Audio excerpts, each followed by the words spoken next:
안녕하십니까 시청자 여러분, 부동산 미디어 그룹 김대진입니다. 자, 또 지난 한 주가 또 지났어요. 많은 또 이슈가 또 발생하고 있는 부분들도 있는데 국토부에서 발생되는 얘기들 상당히 눈여겨 또는 또 귀 기울여 보셨으면 좋겠고요.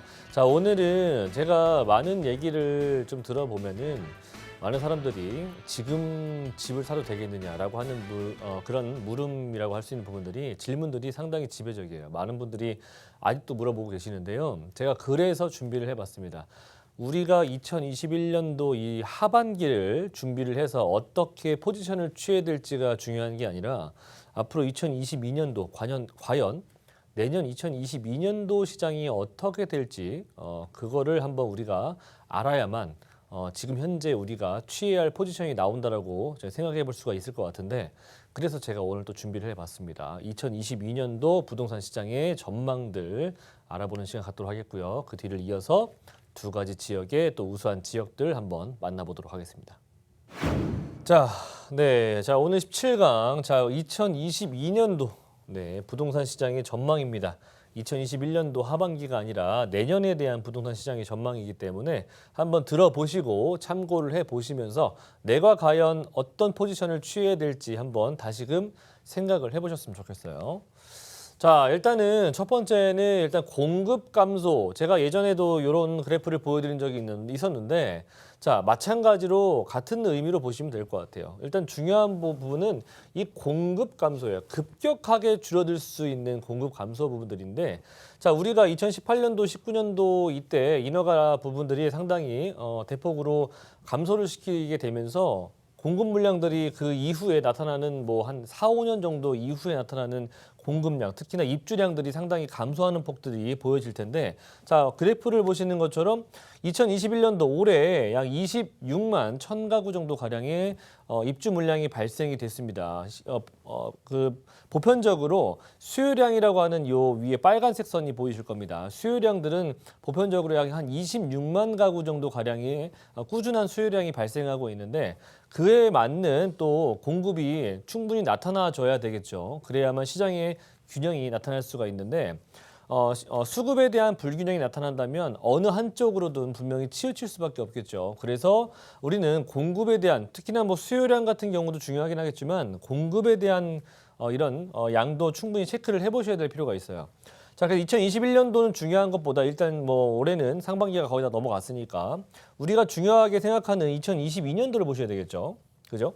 2022년도 같은 경우에는 보시는 것처럼 26만 4천 가구의 꾸준한 수요량이 나타나고 있는데, 포지션, 공급량 같은 경우에는 25만 8천 가구로 줄어듭니다. 올해보다도 약 한 3만 정도 가량, 한 3천 가구 가량에서 한 4천 가구 정도 가량이 좀 줄어들게 돼 있는데, 자, 결과적으로는 수요량은 어느 정도 증가하고 있는 수준이 보이실 텐데 공급되는 공급량은 상당히 줄어들고 있는 부분들이 보이실 겁니다. 그래서 2022년도에는 약 25만 8천 가구가 지금 나타나게 될 수가 있겠고, 그 뒤를 이어서 2023년도에는 18만 가구 정도 가량이 추가적으로 공급이 될 예정이다 보니까 공급량이 점차 감소하는 부분들이 눈에 띄게 확 드러날 수가 있습니다.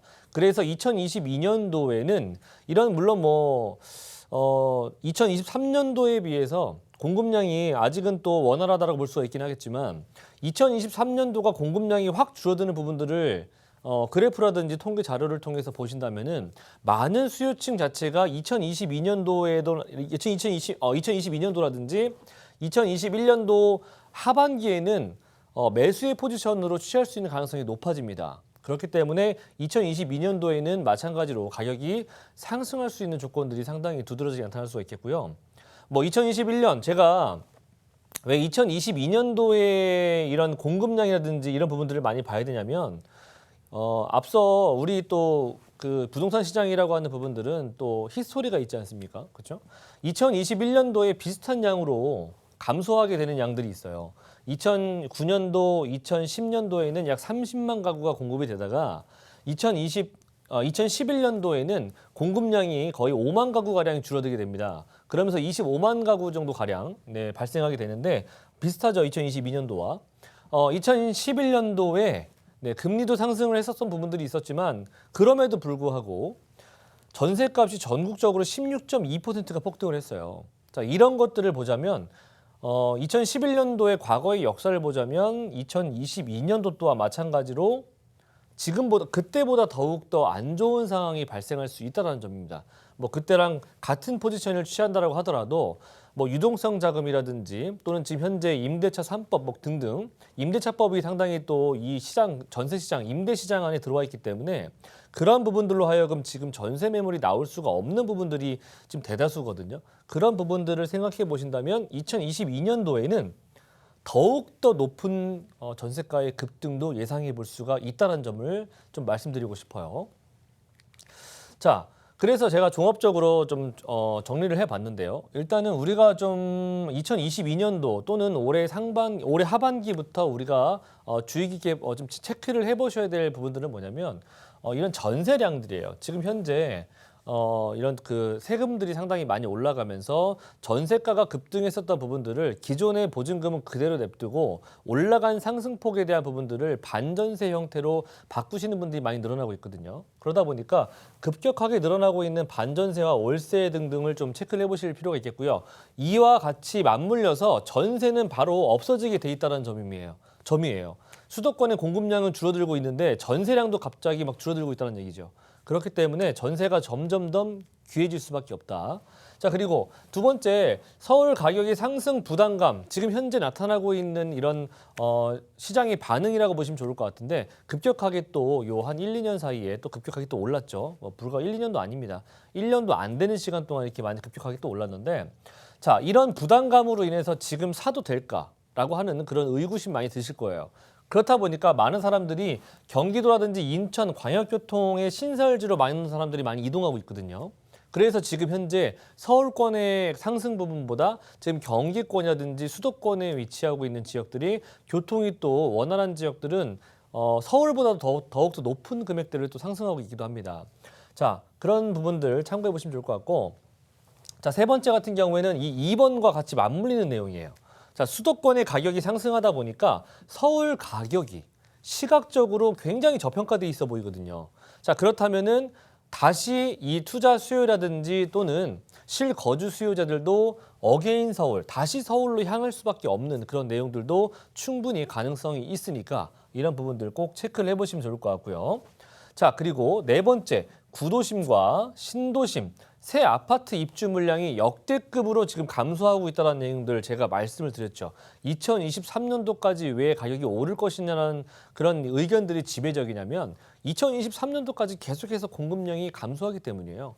자, 그래서 신축의 아파트 가격대들이 점점 계속 고공행진을 할 수밖에 없는 상황이고 희소성 또한 상당히 부각되는, 그러므로 인해서 전세가도 상당히 없어지게 되는 상태에서 전세가가 또 계속해서 지속 상승할 수밖에 없다. 그래서 전세가의 상승 부분으로 인해서 매매가가 포지션이 점점 올라갈 수 있는 그런 포지션을 취할 수밖에 없는 내용이고, 자, 다섯 번째, 마지막으로는 부동산 증세. 네, 지금 현재 취득세 올라갔죠. 종부세 올라갔죠.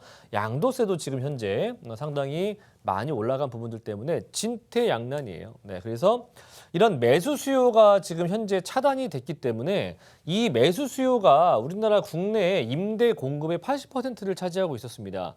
자, 이런 임대 공급의 80%를 차지하고 있는 다주택자가 이제는 매수에 대한 이런 포지션을 조금 좀 뒤에서 좀 한 발치 뒤에서 쳐다보고 있는 그런 형태다 보니까 전세 공급이 그만큼 차단되는 그런 형태를 지금 현재 나타나고 있는 부분들입니다.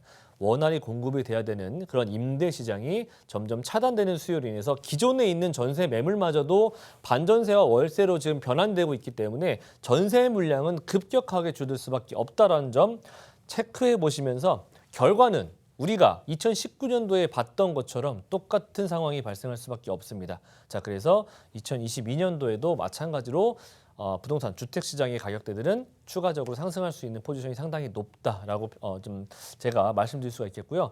금리 인상에 대한 얘기들도 많이 들려오고 있긴 한데 금리의 영향은 부동산의 관계가 물론 있긴 하겠지만 이렇게 금리와의 연관 관계가 없었던 그런 시절도 많이 있었습니다. 그래서 금리를 고민하실 게 아니라 지금 현재 우리가 현재 시장에서 지금 받고 있는 그런 형태들이 특히나 공급 그리고 새 아파트를 원하는 수요라든지 또는 들어오고 있는 인구의 유입 등을 보셨을 때 서울의 부동산 가격대들이 어떻게 변할 수 있는 부분들은 가장 중요한 포인트는 바로 공급에 있다라고 보시면 좋을 것 같습니다.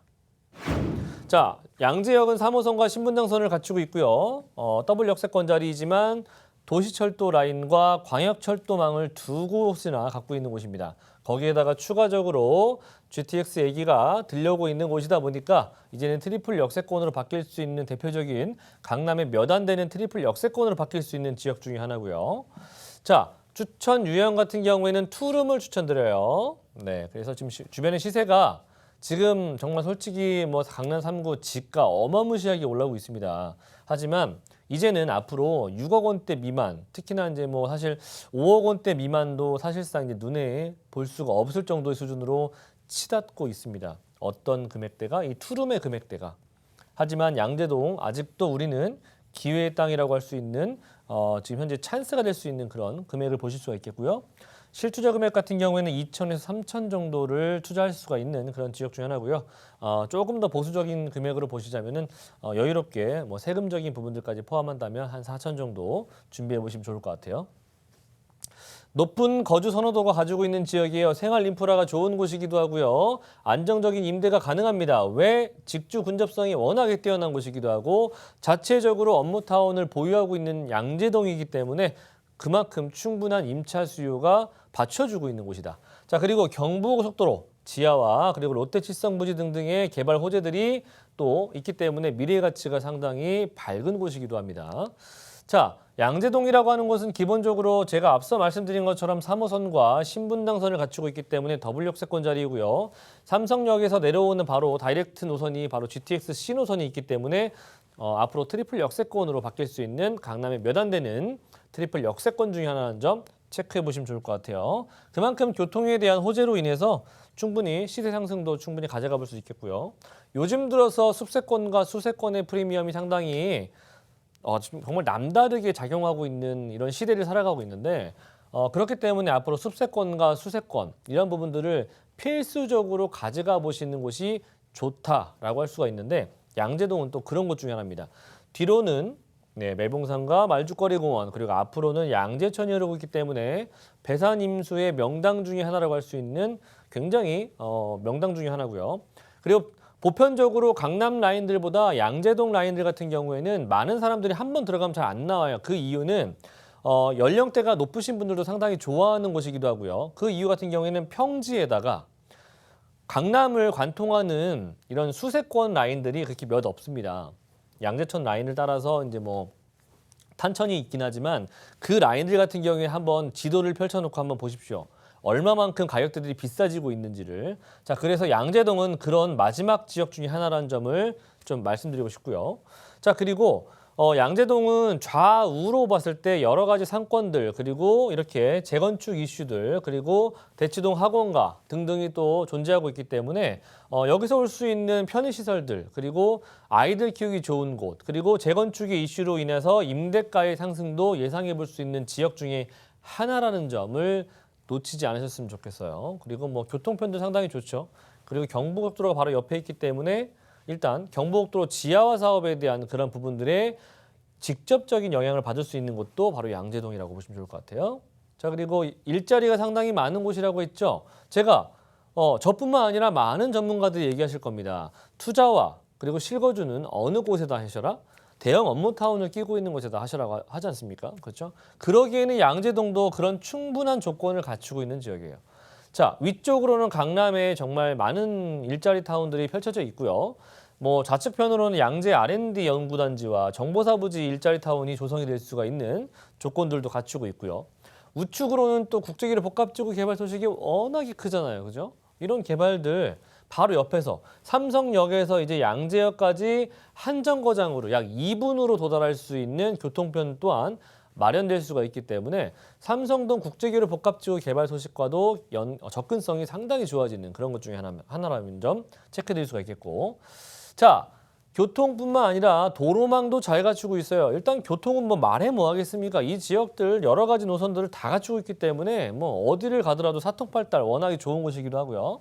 동부간선도로 그리고 뭐 경부고속도로, 남부순환 분당 내곡간, 용인서울간 등등을 갖추고 있는 주요 간선도로망들과 고속도로망들을 갖추고 있기 때문에 워낙에 어느 곳으로 가더라도 상당히 원활한 그런 도로망들을 갖추고 있다. 지역 이동성이 워낙에 좋죠.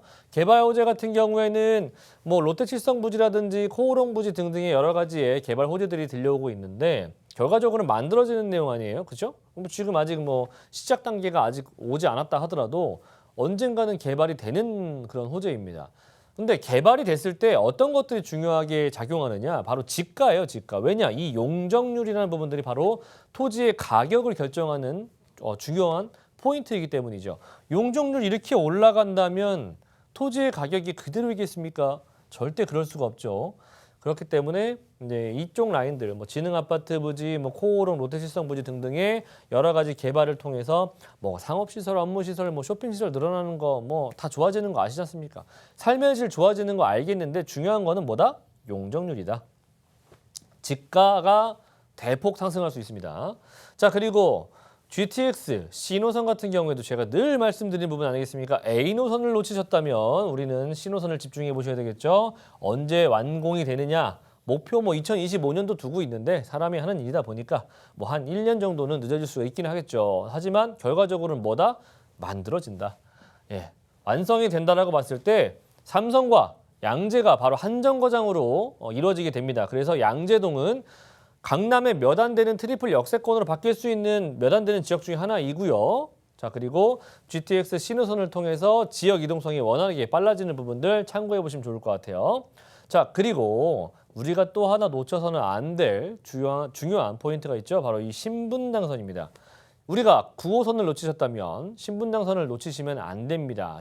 중요한 포인트는 뭐다? 네, 위에 북쪽 라인에서 용산에서부터 시작을 해서 아래쪽에 있는 판교의 아우르까지 단 하나의 노선만이 이 지역을 관통하거든요. 자, 그리고 당연히 나올 수밖에 없는 경부고속도로 지하화 사업 구간들. 네, 항상 지금 뉴스에 항상 이슈가 되고 있죠. 언젠가 되는 거예요. 서초IC 옆에 위치하고 있는 곳이 양재동입니다. 네, 양재동 위치하고 있는 곳들 수많은 공원들과 수많은 일자리가 공존할 수 있는 지역으로 탈바꿈이 됩니다. 경부고속도로 마찬가지로 국제길 복합지구 개발 소식보다도 더욱더 큰 매머드급 개발 호재라는 점 놓치시면 안 되겠습니다. 요거 뭐 착공 들어간다고 했을 때 그때 가서야 아마 이제 좀 어떻게 좀 투자를 해볼까 또는 실거주를 고민해볼까 하시지 마시고 지금 되기 이전에 잡아두시는 것이 바로 선점이 가장 좋은 투자 방법이다. 자, 양재 플랫폼 시티 개발, 여러 가지의 대형 업무타운 또는 여러 가지의 대기업들이 들어올 수가 있는 그런 내용들을 담고 있는 곳입니다. 어디? 양재동입니다. 그래서 양재동 제가 늘 저평가되어 있다고 말씀드리죠. 이런 거 놓치시면 안 돼요. 자, 금액대 4억 8천에서 9천 정도 형성이 되어 있죠. 요거 지금 웬만한 지역들, 강남 지역들 가보시면 1.5룸 가격밖에 안 돼요.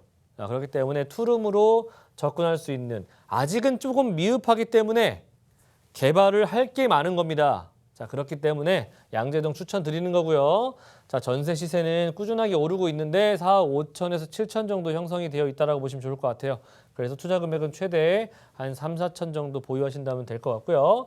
월세 희망하시는 분들 참고해 보시면 좋을 것 같고 대출 감안해서 한 2억 2, 3천 정도 가지고 계시면 월세 접근도 충분히 좋은 그런 지역입니다. 자, 다음은 마포구 나왔습니다. 네, 마포구 안 나올 수가 없죠.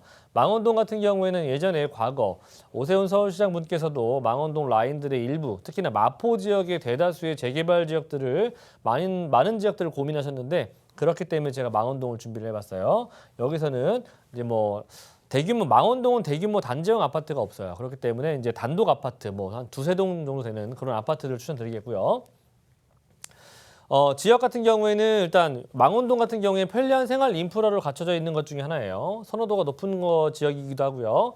그리고 빠르게 지금 도시화가 진행이 되고 있는 곳이에요. 네, 그리고 안정적인 부동산 가격이 지금 형성이 되어 있기 때문에 이제는 마포구도 20억 클럽에 가입할 정도로 상당히 고평가되고 있는 그런 지역 중에 하나다. 그 이유는 바로 도시화가 빠르게 진행이 되고 있기 때문입니다. 자, 그리고 다양한 공원화, 상권 확대 등등을 이루어지게 되면서 많은 사람들의 유동인구라든지 유입인구를 끌어들이고 있고요. 자, 그리고 마포구의 대규모 재건축 이주 수요가 또 발생할 수가 있기 때문에 이를 통한 임대 가격 상승과 부동산 가격 상승과 같이 맞물릴 수 있다는 점 체크 포인트로 짚어드렸고, 자, 총 4가지를 한번 천천히 읽어봐 드릴게요.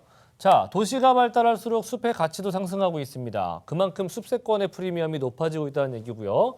숲을 통한 다양한 개발 사업이 제공하는 미래 가치에 직접적으로 영향을 받을 수 있는 곳입니다. 그만큼 숲세권이 주는 프리미엄이 상당하다고 보시면 좋을 것 같고, 자, 그리고 친환경 세대, 일단은 범세계적으로 정말 친환경 이런 환경적인 부분들을 정말 중요하게 생각하는 그런 시대를 우리가 살아가고 있다는 점. 그래서 주거 트렌드가 예전에는 무조건 0만 가까우면 됐었는데 지금은 그게 아니다. 그리고 네 번째, 이제는 수세권, 특히나 한강의 프리미엄, 한강의 기적이라고 하는 부분들도 한강의 프리미엄이 상당히 높아지고 있는 그런 가운데 한강의 수세권과 숲세권의 프리미엄을 둘 다 만족시킬 수 있는 거기에다가 역까지 가까워 지하철역까지 가깝다면 그만큼 더할 나위 없는 그런 최적의 투자처와 실거주처가 아닐까 싶습니다. 자, 그렇기에는 망원동은 이런 부분들을 특히나 마포구는 이런 부분들을 다 포함하고 있는 지역이다라는 점을 말씀드리고 싶어요. 자, 일단은 망원동이라고 하는 지역이 바로 어디냐? 마포구청역 인근과 망원역 바로 사이에 끼어 있는 지역이에요. 망원동. 자, 말씀드렸던 것처럼 한강이 가깝고요. 공원들, 녹지 부분들이 상당히 많죠. 그렇기 때문에 숲세권과 수세권을 끼고 있는 지역이면서 한강권에 상당히 가까운 지역이다 보니까 여러 가지 개발 요소들을 발생시킬 수가 있다는 점 참고해 보시면 좋을 것 같고, 가재일 뉴타운, 증산 뉴타운, 그리고 성산시현 재건축 이슈 등등이 점점 아파트화로 바뀌고 있는 도시화가 빠르게 진행이 되고 있는 지역 중에 하나라는 점을 체크드릴 수가 있겠고요. 교통편으로 보자면은 6호선 라인들도 상당히 가깝기도 하지만 아래쪽 라인의 합정역 같은 경우에도 상당히 두 정거장이면 갈 수가 있겠고, 또는 주변에 홍대 상권거리, 신촌 상권 등등 갖추고 있기 때문에 거기다가 상암동 라인들까지도 갖추고 있기 때문에 업무지와 여러 가지 상권들도 다 종합적으로 갖추고 있다는 점을 말씀드릴 수가 있겠고요. 자, 그리고 망원동 같은 경우에는 여러 가지 업무타운들, 서울 안에 대형 업무타운들 다 끼고 있기 때문에 직주 근접성 워낙에 뛰어나기도 하고 대학교 학군들을 갖추고 있기 때문에 임차 수요 또한 상당히 뛰어나기도 하고요. 마포구 20억 클럽에 가입할 정도로 점점 고공행진 중입니다. 마포구도 강북에서는 한강권에 인접한 그런 지역이기 때문에 필수적으로 체크해 보셔야 될 지역이고요. 자, 그리고 강북의 최대 재건축 단지, 성산시형 아파트 단지들이 안전진단 통과가 된 이후에 앞으로 총 5,000세대 대단지 규모로 바뀔 수 있다. 이런 부분들 재건축이 진행이 된다면 이주 수요가 발생할 수가 있겠죠. 자, 그리고 공세권과 숲세권 아파트 분양시장을 선도한다는 내용들입니다. 이 망원동 같은 경우에는 이런 숲세권과 수세권을 다 끼고 있기 때문에 이런 공존할 수 있는 여러 가지의 프리미엄들을 다 갖추고 있는 지역이라는 점 말씀드릴 수가 있겠고, 여기도 지금 현재 당연히 화력발전소 같은 경우에도 대규모 공원으로 바뀔 수 있는 그런 개발 호재가 들려오고 있기도 하고요. 자, 그리고 월드컵 대교가 2022년도에 또 완공 목표로 또 두고 있기도 하고요. 그리고 서부광역철도 라인들도 지금 부천 라인에서부터 상암동을 거쳐서 홍대까지 들어가는 라인들도 추가적으로 마포구로 관통하는 내용들입니다. 자, 그리고 상암동 DMC 롯데 복합 쇼핑몰 이번에 1월 달에 서울시 심의가 통과가 됐죠. 이제 수건 사업이 해결이 됐고요. 연내 착공을 목표로 두고 있습니다. 완공은 2025년도이기 때문에 이를 통한 일자리 창출과 바로 근접해 위치하고 있는 곳이 망원동이기 때문에 이런 쇼핑센터들과 일자리가 공존하는 그런 시대에 가까운 곳이 바로 망원동이라는 점을 말씀드릴 수가 있겠어요. 가격대 3룸을 제가 추천드리겠고요. 자, 7억 1,500에서 7억 3,500 정도 형성이 되어 있는 곳입니다. 전세 같은 경우에는 5억 9천에서 6억 정도이기 때문에 투자 금액은 한 1억 2, 3천 정도면은 전세 한구 투자가 가능하시겠고, 월세 같은 경우에는 보증금 약 1억 원 정도에 150만 원에서 160 정도 예상이 됩니다. 대출 가능하시다는 전제하에 말씀드리는 부분이니까 참고하시면 좋을 것 같고요. 자, 마지막으로 무료 세미나 2021년도 하반기와 2022년도 부동산 시장에 대해서 설명해 드리는 시간 갖도록 하겠습니다. 매주 화요일과 일요일 날 진행하고 있고요. 02-2638-3956번으로 전화 후에 참여 부탁드리겠습니다. 네, 강의와 지역들을 잘 살펴보셨습니까? 좋은 내용이 되셨으면 좋겠습니다. 다음 주에도 더 좋은 내용으로 찾아뵙도록 하겠습니다. 감사합니다.